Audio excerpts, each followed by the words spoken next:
tonë edhe informacionet dhe emocionet të ndryshme. Ama, ku ikim? Ikim tashmë në një rast shumë të bukur. E vërtet është, në fakt, duke sikur pasioni ishtë ndërruar në profesion edhe pas, duke sikur emocionet ti japin fiks ato momente që ti nuk i pret. Pra, në lupën e një aparati, të dalë një mysafire e paftuar në atë rast, por shumë interesante dhe shumë e bukur. Dhe bëhet fjalë fakt që në lupën e aparatit të inxhinierit të pyjeve Daniel Përdeda, në fakt ka dalë Arusha me të vegjëlit e saj dhe ka qenë e jashtëzakonshme ajo që ka qarkulluar në rrjetet sociale. E kemi Danielin tashmë. Mirëmëngjes Daniel. Mirëmëngjesi. Daniel, kënaqësi që të kemi dhe mbi të gjitha një një profesion i cili ne të urojmë ty që je pikërisht për profesionin që ti ke, sepse është një profesion jo shumë i përhapur, të paktën ose që nuk i jepet aq shumë zë gjatë kohëve që po jetojmë. Kështu që do doja të dija prej teje si është një herë mbi të gjitha që të jesh në kontakt me natyrën gjatë gjithë kohës, pikërisht lloji i profesionit tënd. Padyshim është diçka tepër e bukur që ti je gjithmonë në natyrën, sepse e përballesh me shumë situata të ndryshme dhe nuk je në një gjendje monotone çdo ditë. Kam fatin që t'jem në pjesën e Pukës dhe natyra e Pukës është tepër e pasur si me pyje, si me faunën e egër, pyjet më të mëdha sipërfaqe më të mëdha pyjore në vend me pyje e ka bashkia e Pukës, kështu që kemi pyjet më të mira në të gjithë vendit. Po. Le të themi. Dhe duhet patjetër që të stacionosh një aparat fotografik, një kamerë, për të parë se cilët vizitorë janë aty dhe cilët, ndoshta jo vizitorë, se vizitorë jemi në tjerë, në cilët banor është vërtet. Tek ato pyje. E vërtet. Në fakt, në kuadër të një kërkimi shkencor që unë po kryej në malin e Monellës, si pjesë e kërkimit shkencor ka qenë edhe monitorimi faunës së egër në atë zonë. Dhe disa nga kamerat kurth që unë kam vendosur, i vendosur edhe në fshatin Gojan. Në fakt, aty nuk kishte dhëna që kafshët e egra arrinin që të vinin deri në atë zonë dhe aq poshtë në qendër të fshatit, le të themi, është tepër afër fshatit. Çfarë të bëri ta vendosi një kamerë aty? Apo thjesht surprizë, efekt të surprizë? Barinët e zonës më thanë që kafshët e egra gjithnjë më shumë po zbresin poshtë dhe unë vendosa kamerat kurth aty. Fauna e egër ishte tepër e pasur aty, kishte lëvizje të shpeshta, ku kulmuan dhe me tufe të mëdha me derat e egur me mbi 17 individ të një tufe. Kishte lepur i dhelpra dhe shumë kafshë të tjera. Më interesante ndodhi në periudhën e vjeshtës, përgjatë sezonit të gështenjeve, kur pikërisht kjo arush në një interval 3 ditor për gati rreth 1 muaj vinte çdo ditë në atë masiv pyjor me gështenja dhe ushqej me gështenja. Dhe më e bukur ndodhi tani kur arusha u rikthye përsëri, por këtë herë bashkë me 2 të vegjëlit e saj me vete në po të njëjtin vend. Kjo është diçka fantastike pasi edhe ariu e ndjen sigurinë aty dhe po rikthehet në të njëjtin vend përsëri. Po, do me thënë e ka krijuar vendin, pra e ka përshtatur si një vendodhje dhe si një banesë të saj në pikërisht zonën tek e cila është kapur.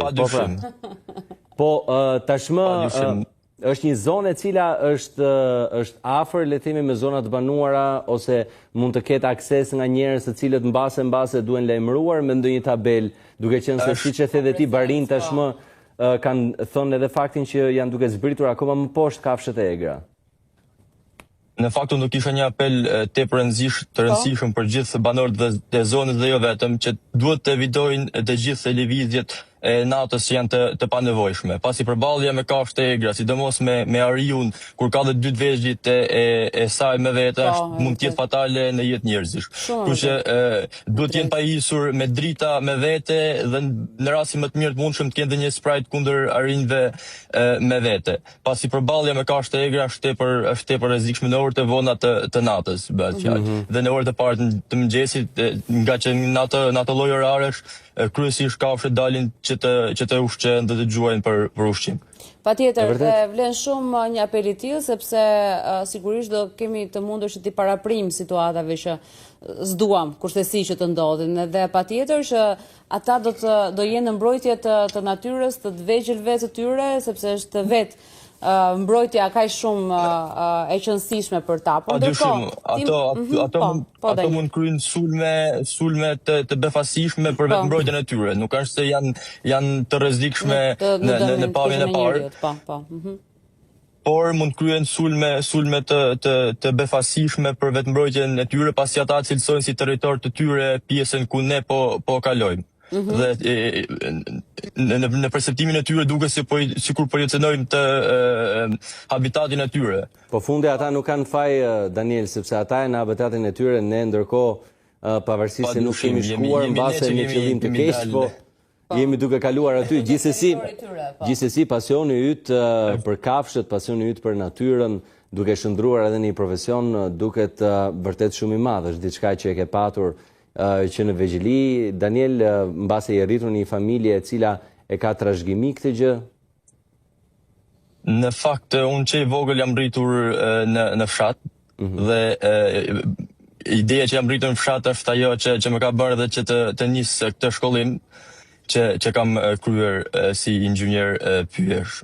Domethënë pasioni i madh për natyrën më bën që të jem gjithmonë në brendësitë të natyrës, të shoh, të studioj dhe të kuptoj se si funksionon i gjithë habitati dhe i gjithë pjesa jetësore brenda pyllit. Të rezulton që e kemi dëmtuar ne, njerëzit, florën, faunën, të paktën nga ajo se çfarë ti ke si profesion.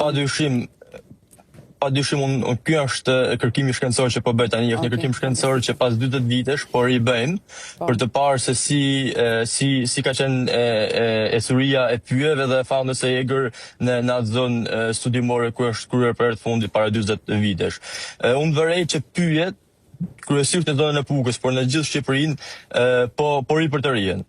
Po, Daniel, dhe shpresojmë shumë që dhe me anë të apeleve që ti dhe ditën e sotme dhe të atyre se çfarë ti po i realizon dhe temi në këtë kërkim shkencor, të ketë një vëmendje të shtuar. Unë të falenderoj shumë që ishe sot pjesë e emisionit tonë dhe me gjitha mesazhet që ke dhënë. Të përshëndesim. Faleminderit, Daniel. Do kisha edhe diçka të fundit, lutem. Patjetër. Do kisha një thirrje për çdo kënd që nuk e ka vizituar Pukën. Eja vizitoni Pukën pasi është një qytet tepër i bukur me një natyrë fantastike. Nuk do jap më shumë detaje pasi kam dëshirë që të vini dhe ta zbuloni vetë pasuritë natyrore që ka Puka. Absolutisht, të gjithë me vrap në Pukë. Me vrap të gjithë në Pukë. Faleminderit, Daniel. Gjithë të mirat. E kemi gati tani ndërkohë, të dashur miq, tendencat 50-ore kthehemi pas pak.